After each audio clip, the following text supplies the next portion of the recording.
Hello.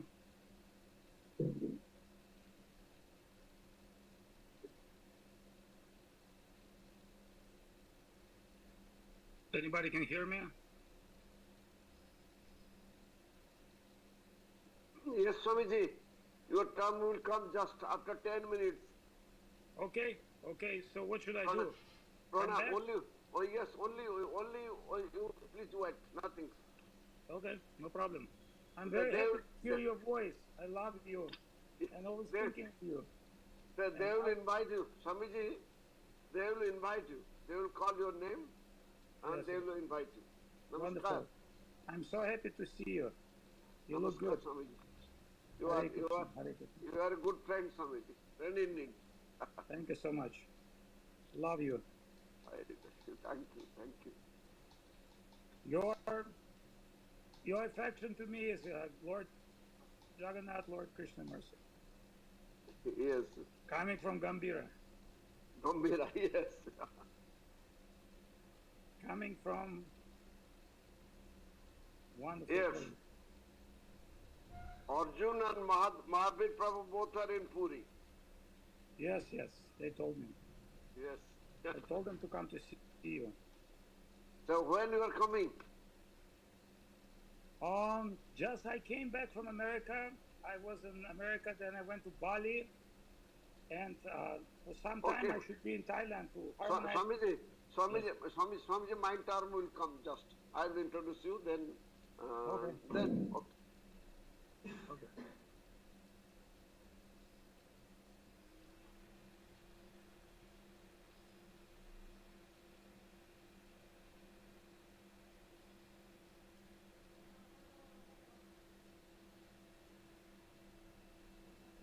So, namaskar. Namaskar.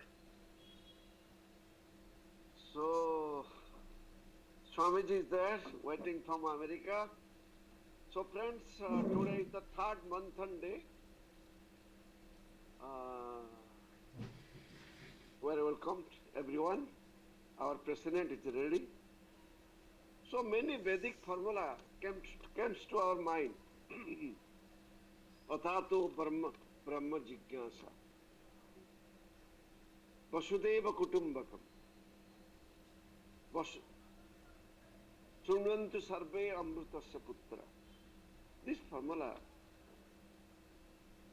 they spoke us who I am, from where we came, to when we return, why we have fever, why we have disease, cancer, who will cure us, why we die. So all these questions, and when he returns. With these questions, our president, Sri Prasanna Kumar Mahapatra, he organized third international seminar through the art of bliss. Today we have 6 speakers from different countries and from India. So they will discuss about all these points from education point of view, from Ayurveda point of view, from yogic point of view, from medical point of view. But question is Athato Brahma Jigyasa. This Jigyasa is always with our president, Mr. Dr. Prasanna Kumar Mahapatra, who is waiting there. So before Prasanna Kumar Mahapatra, I will request Mr. Dr. Satpathy from Central Sanskrit University to start the Veda part.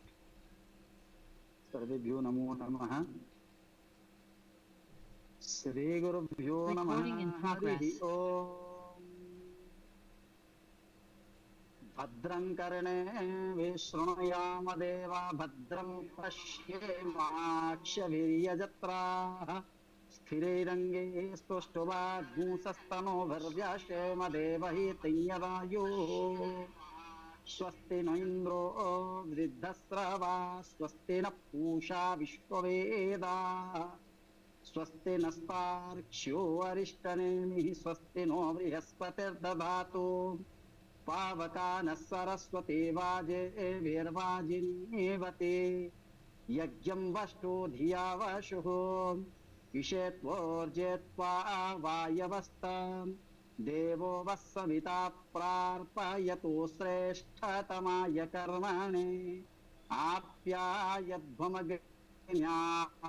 वयं जुष्टत्वं भूर्भुवः स्वः यतो यतः समीह शेततो no अभयं कुरु शन्न कुरु प्रजाभ्यो भयं न पशुभ्यः हरिः ओम्. Thank you, Dr. Satpati, for your nice chanting of this Veda mantra. Then we will go to the President, Dr. Mahapatra. So, sir, the ball is in your hand. You start the program of the today, third Manthan Consciousness, third International Seminar, Manthan 3. The person you are trying to Namaskar, reach is Dr. Mahapatra. My humble pranam to all the resource persons, intellectuals and participants of this third day of third international seminar consciousness. No doubt it's a concept, but it is highly necessary to know and realize it. The saints and rishis, starting from Vedic age to till date, have explained soul as consciousness. Veda, Upanishads like Kena Upanishad, Dodharanyaka Upanishad, Kathopanishad, and other Mandukya Upanishad and other Upanishads, Ashtavakra Samhita, Yoga Vasishtha, even philosophy, psychology, thanatology, medical science, and other sciences, they have defined consciousness in different manners. Though we know that consciousness, that the state of awareness of our inner thoughts, memories, feelings, sensations, perceptions, experiences of our surroundings. It is also based on emotions, even if cognition, awareness of awareness, metacognition, and so on. But still then, though it is defined in different manners, but what I feel most of us completely unknown about this, and we are also unable to realize it. In this birth, we must realize the consciousness, the soul which is within us. Only because of that, all the actions and reactions are going on. Without that, we may be treated as dead body. The body may not be there, but consciousness may be there. So, however, in this third day, to discuss about the consciousness, we have with us great personalities, the saints, educationists, medical practitioners, psychologists are with us. They will explain consciousness from different points of view. We have with us Pujya Swami Abhadatta Maharaj from St. Petersburg, Inata, Mukhe State, Russia. He will explain the consciousness with the topic consciousness and different faiths or religion. Professor Dr. B.N. Panda is also with us, is the former Professor of Education and Dean of Research, Regional Institute of Education, NCERT, Bhubaneswar, and he will speak about strategies for developing consciousness from various perspectives. Also with us, Professor Dr. Mamta Mahapatra. She is the Professor of Psychology from Institute of Psychology and Allied Sciences, Amity University, Noida, Uttar Pradesh. With us, Professor Dr. Arpita Priyadarshini, Fellow American Academy of Sleep Medicine, Head Department of Physiology, Dreams Medical College, Cuttack. Dr. Kapileshwar Mishra,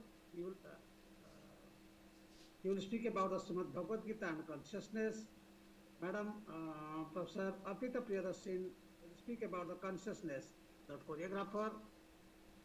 And Professor Dr. Ashok Panda, the Senior Research Officer, Minister of Ayush, India, he will speak about Ayurvedic management of impaired self, consciousness in adolescence.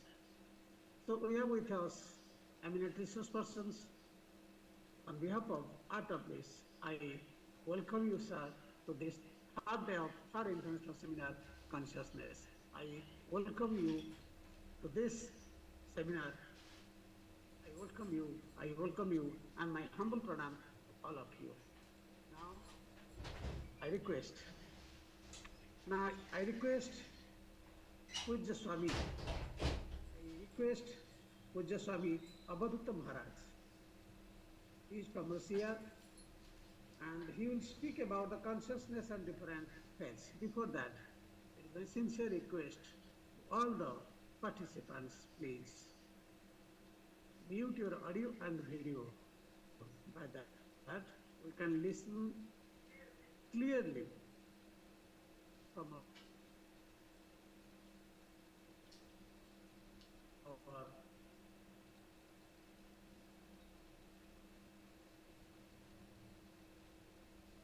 honorable resource persons.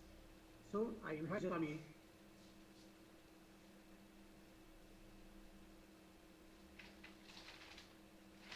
Hello, can you hear me?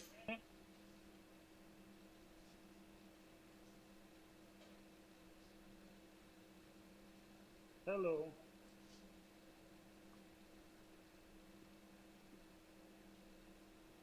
Yes, Swamiji, you can go on. Wonderful. First of all, I'm very shy to speak in front of such qualified audience, such as Dr.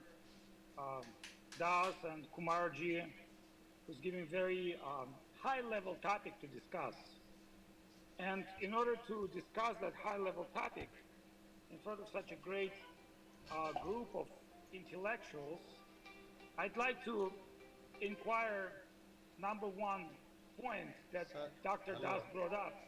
YouTube link ta WhatsApp pe dechi se uda be ajikara jota dechi se uda pathai debe. The search for the consciousness is intrinsic apana quality YouTube of ta the soul. WhatsApp pe pathaichi But as we ajikara go YouTube link deeper ta to Krishna consciousness, Sehi from thare the dekha soul debe. consciousness, the Atma consciousness, we'll find the principle of rasa jigyasa.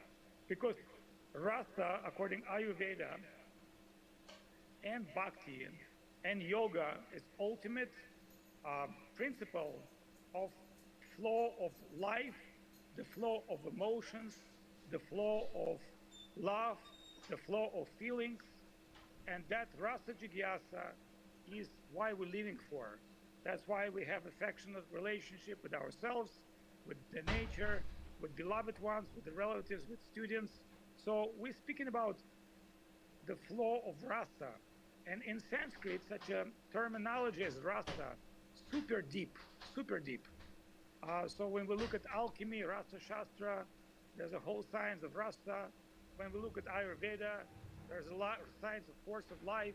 When we look at Bharatnatyam shastra, the theatrical art, the fifth Veda, it's about art and feeling. When we look at Indian cuisine, Indian cooking, rasa is the taste of food. When we talk about Madhurya rasa and Vatsalya rasa of bhakti, this is the highest principle of devotional exchange. So words rasa. And rasa is one of the part of consciousness. As we know, Sat, Chit, Ananda. So Sat is eternity, Chit is the awareness, feelings, and thinking. And what is it all for? For Anandam. So Anandam is the Satyam Shivam Sundaram. The Anandam is the internal principle of existence. So there is no rasa, there is no Anandam. Yeah, there's some maybe Nirvana Anandam or Brahmanandam, but that is nothing, according to Shukadev Goswami, compared to bhakti, the flow of relationship with Supreme. We're looking for relationship, and I'm so happy that I found some great relationship with all of you at this discussion. So please forgive my ignorance. I'm not anybody qualified compare all of you, such as Sanskrit scholars and highly respected doctors. But what I'm sharing with you, I've heard from the Guru Parampara, Srila Sridhar Maharaj, who was #1 Gaudiya Math Pandit scholar and a great devotee. So he wrote a book called Subjective Evolution of Consciousness. And that book I'd like to, by the permission of Dr. Das, share with every one of you. I'm sure by reading this book, you will have incredible joy. Because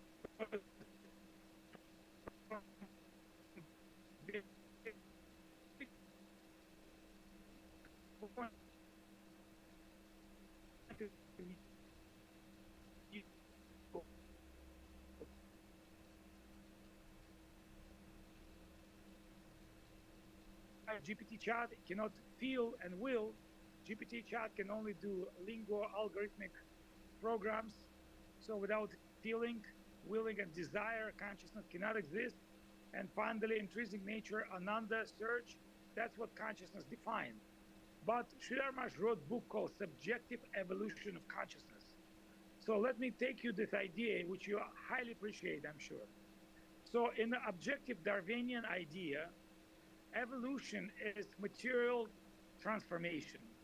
But in Vedic idea, evolution of consciousness, it's a completely spiritual transformation. Why is it objective?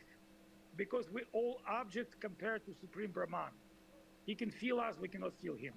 He can understand us, we cannot understand him. Just like I can feel the stone, stone cannot feel me. I can feel certain things by my left hand or right hand, but that thing cannot feel me. So subjective evolution of consciousness means that consciousness comes from higher plane. And as we increase our consciousness, our visions change. This is the basically message of Bhagavad Gita, which Krishna describes different stage of consciousness.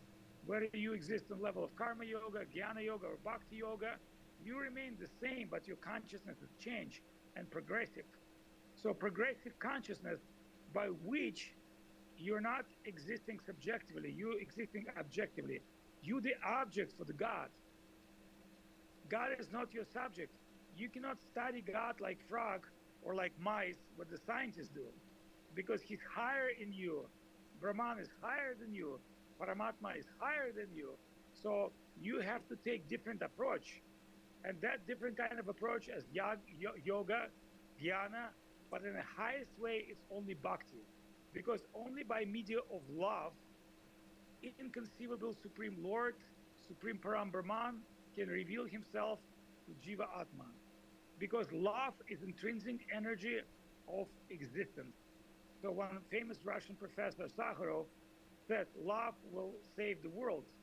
And some people ask him, where you get this idea that love and beauty will save the world? Is that coming from Greeks? He said, no, it's coming from Vedas. So this Satyam Shivam Sundaram, love, beauty, charm, existence, coming actually from Supreme Lord Krishna himself. And you can clearly define this in Bhagavad Gita when Krishna says, Tisham sadata yuktanam bhajatak puti purvakam dadami buddhi yoga mam yena mam upayantite. So, buddhi yogam, you get some buddhi yogam to understand aham sarvasya prabhavo matam sarvak pravartate iti madva bhajanti mam buddha bhava samanvitaha. So, buddha bhava samanvitaha, you must have buddha bhav, you must have buddha yoga. But this is just beginning, this is not the end. The end of spirituality does not exist. Spirituality is endless. Therefore, we say always existing bliss, anandam. Supreme Anandam, Paramanandam, etc. So this is what I want to share with you. I'd like to later share that book with Dr. Das, and he will forward you the English copy, digital copy. It's an incredible book about subjective evolution. I'm sure you will find time to read it. It's not a big book, but it will give you a very deep perception of realized soul, the Atmaram, on pretty Vedic, clear point of view. And SHRI Maharaj was a Sanskrit scholar, of course. He was Bhattacharya, Brahmin family from Bengal, and he was a scholar of Gaudiya Math. But he was fortunate to finish Calcutta University and study the German philosophy from German, the British literature from British, and the Vedic perception from the Veda Acharyas. And that's why we think the combination of Vedic thoughts with progressive philosophical thoughts are going pretty much along, but it's all lead into Bhakti Yoga finally, into Bhagavad Purana, which is higher than other Puranas. So we spoke about, 105 Upanishads. They describe in 5 groups. And one of the best Upanishads is Bhagavad Gita. Why is it the best? Because it's dealing with every topic, like Garbha Upanishad, this Upanishad, that Upanishad. Every piece of that you'll find in Bhagavad Gita. And Krishna is very clearly going step by step. So he's not mixing everything at one. He gives you perspective vision. Level 1, level 2, Karma Yoga, Jnana Yoga, this understanding, that understanding. So that's why Bhagavad Gita is an irreplaceable spiritual encyclopedia of spiritual thought. All other Upanishads link with Bhagavad Gita for sure. So I want to thank you for listening to me for a short time. I don't want to make this presentation very long. I'm sure it's good enough to fire a little fire in your hearts, and you will share some of those ideas and continue discussion. Want to thank you, and I become listener now, and thank you for inviting me. I'm a very small person, and I feel very shy to take time and be the first speaker, but I want to thank you all for your kind mercy, affection, love, and appreciation. Thank you so much. Thank you, Swamiji Pranam. Just be with us for a few minutes, and it is my request to the participants, if they have any question or doubt, they can ask to the Swamiji. Any question from participant side?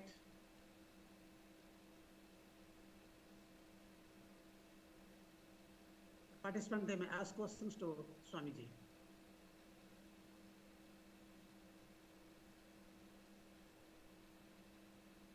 Swamiji, one question is coming. That is, what consciousness is from your own experience?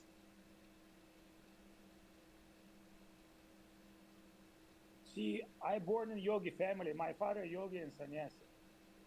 So all my childhood, I remember my father always doing meditation as a child. But when I read Bhagavad Gita, and when I engaged in Krishna consciousness, I explained to my father with love. And my father changed from yogi to devotee. Because the highest consciousness is consciousness mixed by love. Just like you have your loving wife, friend, loving parents, that consciousness of love, we cannot deny. We live because of love. We exist because of love. And of course, we know there's Maya love, material love, and there's Paramananda love, the eternal love. So that eternal rasa, jigyasa, the love of bhakti, that is the source of our existence, and that consciousness described by Shukadev Goswami in Srimad Bhagavatam and Vedavyas himself. And no one can oppose that love is the most important principle of consciousness. And what level of that love, this is not a question, it's endless. So there's Brahmananda, Bhakti Ananda, there's so many levels of Ananda. So, and I see in your face so much Ananda, but I cannot measure your Ananda. I can measure only by your smile. And your smile is very beautiful. So beauty and smile and happiness, you cannot deny this. But we're not talking about some sentimental, material things. We're talking about some hardcore Vedavyas. rishis and munis and Shukadev Goswami and the highest yogis who came to devotional service. Remember, bhakti is the highest. Krishna saying Bhagavad Gita, out of so million yogis, only one is devotee. So we're talking about something real, something profound. Thank you so much. I love you all. You're amazing. Another question is there. You are having so many experiences, and from your own experiences, can you speak that which is the best means to realize the consciousness? Yes, you see, according to Srimad Bhagavatam, the higher stage of existence called Turiya. Turiya means pure consciousness. Maybe the Sanskrit scholar can explain more better according to Sanskrit terminology. But it is some kind of a pure, unconditional view without tama, raja, or sattva, outside of mood of material nature. Remember, our vision is covered by material nature. Why are you wearing spectacles? Your eyes are perfect. But due to certain condition, your perfect eyes need a spectacle. So it is says in scripture, the gyan is something you cannot see. But having gyan means like putting spectacle. You can make with gyan a vision, clear, deeper vision. And that is a high level of understanding. But more than spectacle of gyan is spectacle of bhakti, spectacle of love. So karma, jnana, all lead to bhakti. When your eyes has filter vision of love, then everything seems to you very sweet and positive, even the bad things.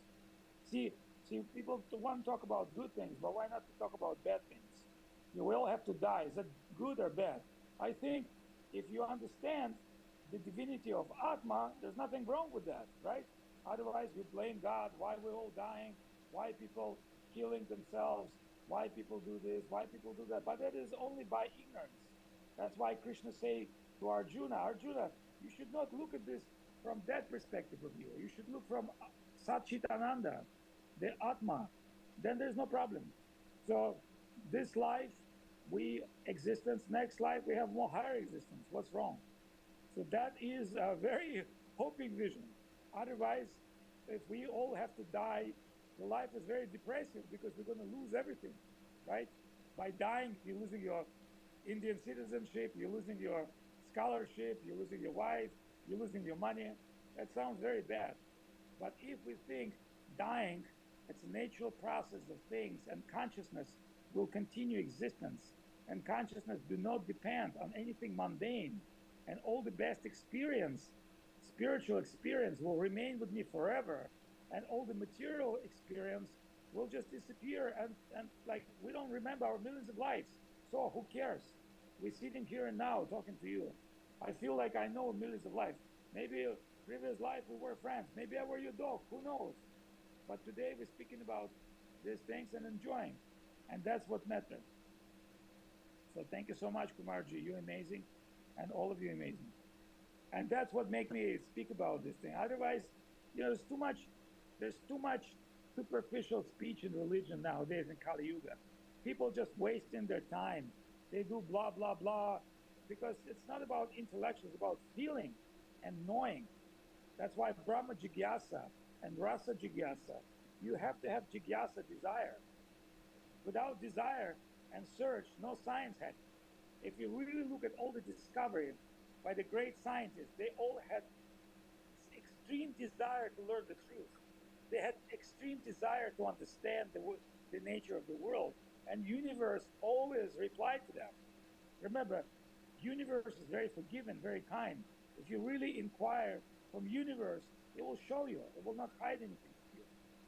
If you want to know.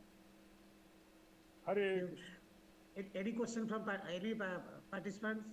Any participants who want to ask questions to Swamiji? Swamiji, another question is coming. How you have realized Srimad Bhagavad Gita in relation to consciousness?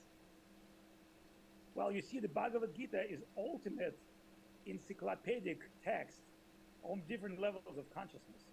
Because Krishna and Gita dealing very gently with Arjuna, explaining very liberal to him that there are different stages of realization. And he explained that if you understand, number one, that you are Atma, you are your Jiva Atma, then you do karma yoga. So karma yoga, very good, because you meant to action. But you have to do karma yoga action without attachment, offer your action to your progress.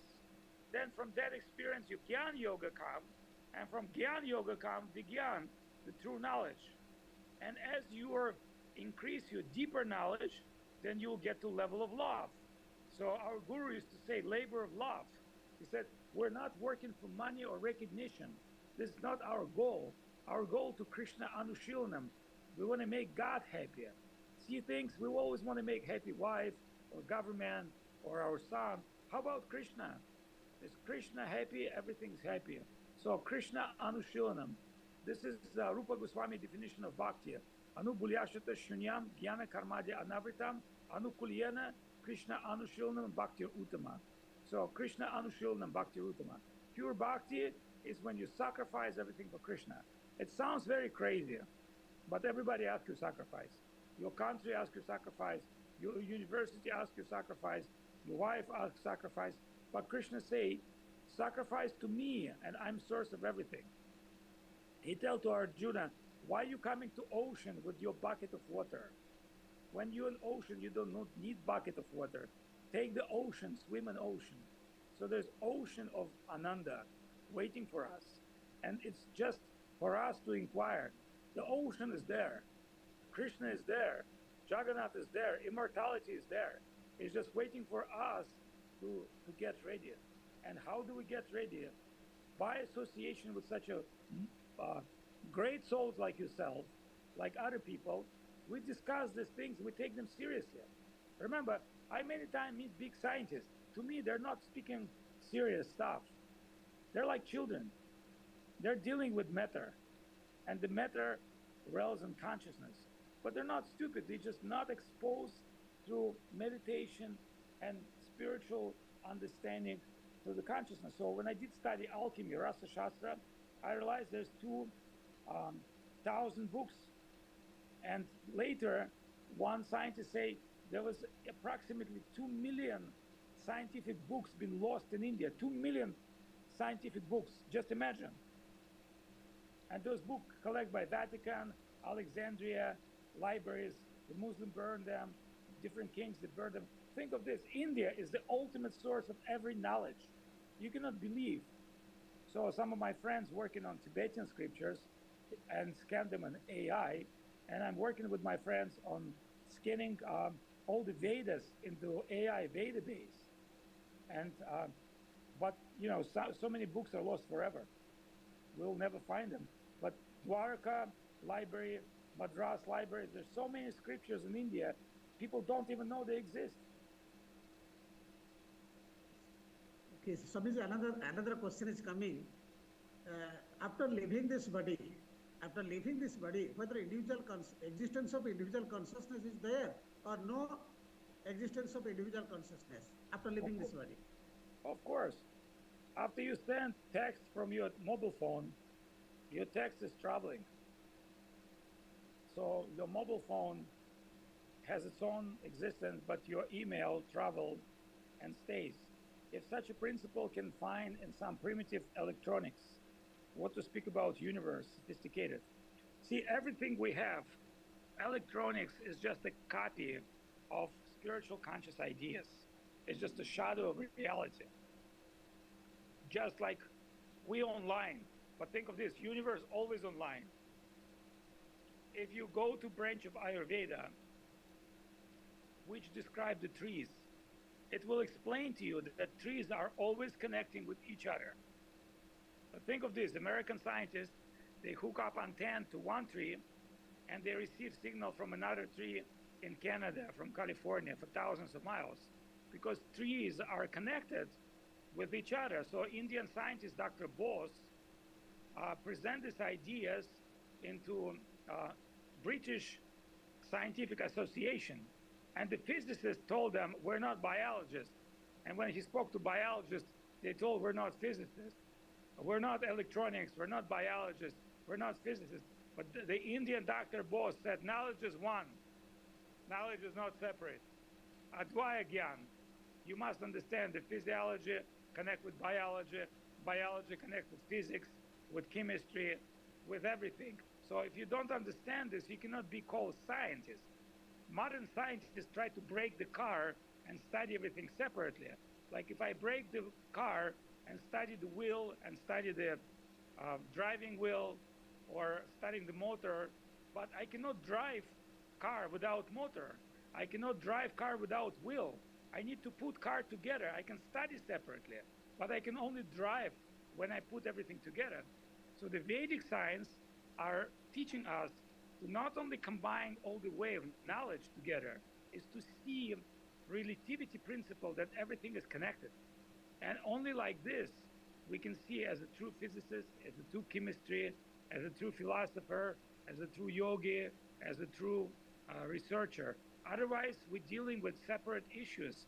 And by dealing with reality separate, we never can understand completely.